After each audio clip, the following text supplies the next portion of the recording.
नमस्कार friends, welcome my channel friends. जय Shri Ganesh friends. आज की वीडियो स्टार्ट करते हैं। विनायक चतुर्थी। गणेश जी की कृपा पाने के लिए आवश्यक जानकारी प्राप्त करें। विनायक चतुर्थी के बारे में।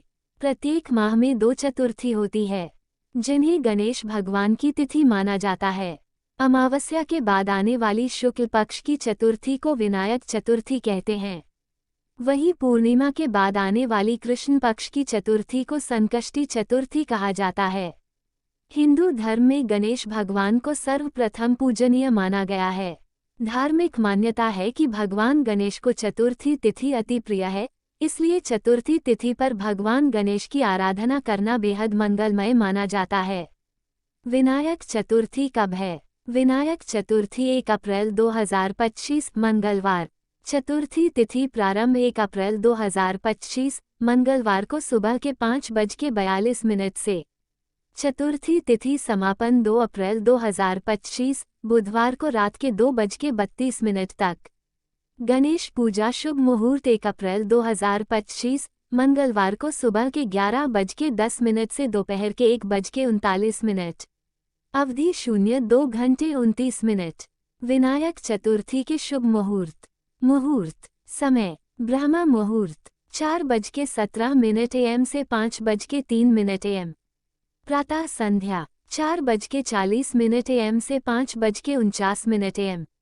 अभिजित मुहूर्त 11:37 AM से 12:27 PM। विजय मुहूर्त 2:06 PM से 2:56 PM।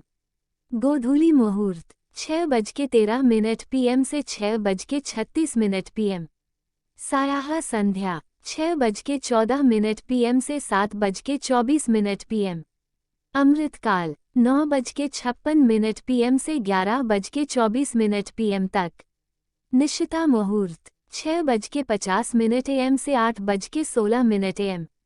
रवि योग 11:38 PM से 12:25 AM। अप्रैल 2। विशेष योग सर्वार्थ सिद्धि योग 11:06 AM से 5:48 AM। अप्रैल 2। रवि योग 11:06 AM से 5:48 AM। अप्रैल 2। विनायक चतुर्थी का महत्व। मान्यता है कि विनायक चतुर्थी पर भगवान गणेश की पूजा अर्चना करने से व्यक्ति को ज्ञान और ऐश्वर्य की प्राप्ति होती है। इसके साथ ही उनकी आराधना करने से जीवन में आ रहे तमाम कष्टों से मुक्ति भी मिलती है। कहा जाता है कि भगवान गणेश विघ्नहर्ता हैं, इनकी उपासना से किसी भी कार्य में आ रही रुकावट दूर हो जाती हैं। इतना ही नहीं, विनायक चतुर्थी पर भगवान गणेश की भक्ति करने से व्यापार में भी बरकत होती है।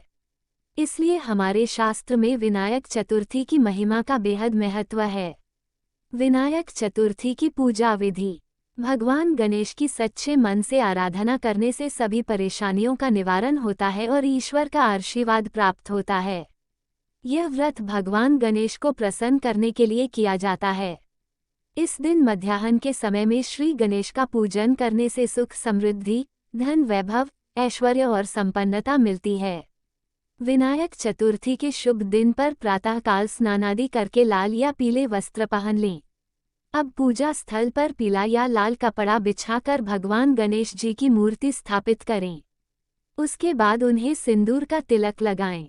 अब उन्हें दूर्वा, फल, फूल उनकी चरणों में अर्पित करें। इसके बाद उन्हें लड्डुओं का भोग लगाएं। फिर दीपक जलाकर भगवान गणेश की आरती करें। इसके बाद गणेश जी के मंत्रों का जाप करें। अंत में भगवान गणेश को प्रणाम कर प्रसाद वितरण करें और पूरे दिन फलाहारी व्रत रखकर अगले दिन पंचमी तिथि में व्रत का पारण करें। विनायक चतुर्थी पर इन बातों का रखें विशेष ध्यान। विनायक चतुर्थी के दिन चंद्र दर्शन करने की मनाही होती है। मान्यताओं के अनुसार विनायक चतुर्थी को चंद्र दर्शन करने से जीवन में कलंक लगता है, इसलिए इस दिन चंद्रमा के दर्शन करने से बचें। इसके अलावा तुलसी का प्रयोग गणेश जी की पूजा में नहीं करना चाहिए। कहा जाता है कि ऐसा करने से भक्त गणेश जी के क्रोध के भागी बन सकते हैं। वहीं विनायक चतुर्थी के दिन जब गणेश जी की स्थापना घर पर करें तब उनको अकेला न छोड़ें, घर पर कोई न कोई अवश्य होना चाहिए। वहीं गणेश जी की स्थापना करते वक्त ध्यान रखें कि उनकी पीठ का दर्शन न हो। पीठ का दर्शन करने से दरिद्रता आती है। ध्यान रहे कि गणेश जी की पूजा में जब आप कोई दीपक जलाते हैं तो उस दीपक के स्थान को बार बार न बदलें और न ही उस दीपक को गणेश जी के सिंहासन पर रखें। साथ ही विनायक चतुर्थी व्रत के दिन इस बात का विशेष ख्याल रखें कि फलाहार में नमक का सेवन न करें। विनायक चतुर्थी के दिन काले वस्त्र न पहने क्योंकि काले रंग को नकारात्मकता का प्रतीक मानते हैं।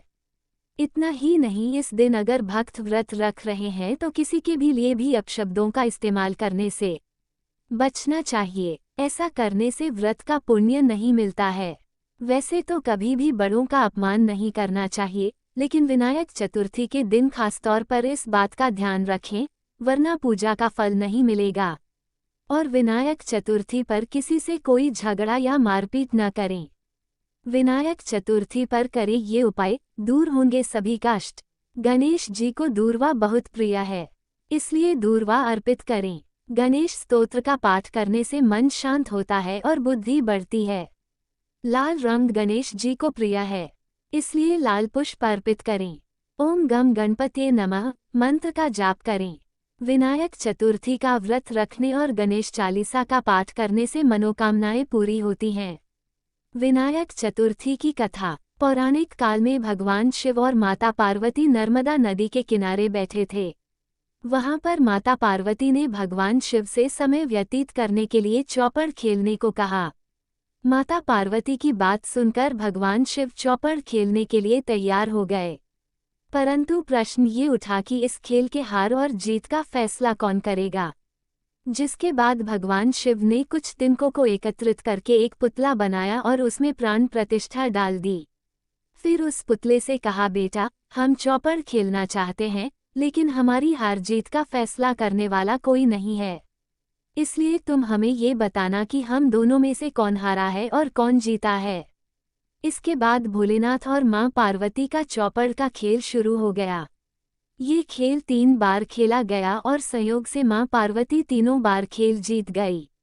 खेल खत्म होने के बाद बालक ने हार जीत का फैसला किया, जिसमें उस बालक ने महादेव को विजयी बताया।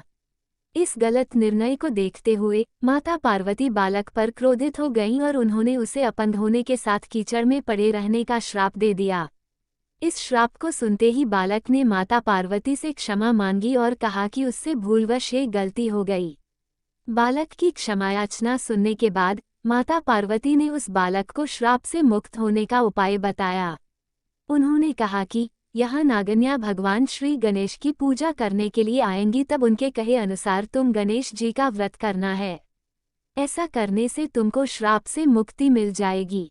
ये बताने के बाद शिव और पार्वती जी कैलाश पर्वत पर चले गए।